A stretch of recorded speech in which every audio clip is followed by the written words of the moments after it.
त्या दिवशी शिवांशने आणि मी मेथ्या आणि धने टाकले होते.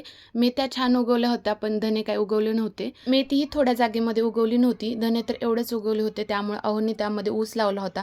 मी म्हणत होते की येत नाही, पण ते म्हटले बघूया येतो का ते. आता दुपारच्या वेळी शिवांशला आणि पिऊला दोघांनाही झोपी घातलं होतं. मग मी माझी कामं आवरायला घेतली. सगळा पसारा आवरून झाडून काढून फरशी पुसून घेतली. सिंक धुवून घेतलं. आता मुलं झोपलेली असली कीच माझी सगळी कामं नीट होतात. नाही तर मग ते मी एक पुढे करत राहते, ते मागं दुसरं घाण करत राहतात.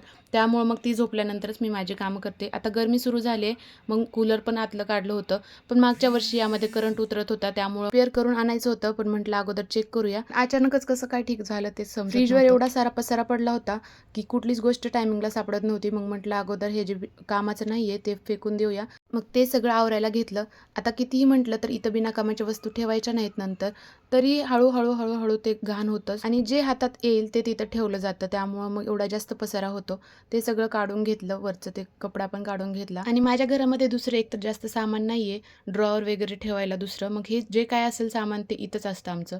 त्यामुळे एवढा जास्त पसारा होतो. आता म्हटलं ते सगळं सामान काढून झालं की ह्याला पटकन घासून घेते आणि नंतर पुसून थोडा वेळ वाळत ठेवते आणि नंतर हे सगळं ऑर्गनाईज करून ठेवते. जी कामाची गोष्ट नाही ती वेळच्या वेळी फेकून दिली की एवढा पसारा होत नाही. पण आपल्याला वाटतं कधीतरी कामाला येईल म्हणून ते तसंच ठेवलं की मग एवढा जास्त पसारा होतो घरामध्ये. क्लीन केल्यानंतर बघायला किती भारी वाटतं ना. चला तर मग व्हिडिओ आवडला असेल तर व्हिडिओला लाईक करा, शेअर करा, आपल्या चॅनलला नक्की सबस्क्राईब करा.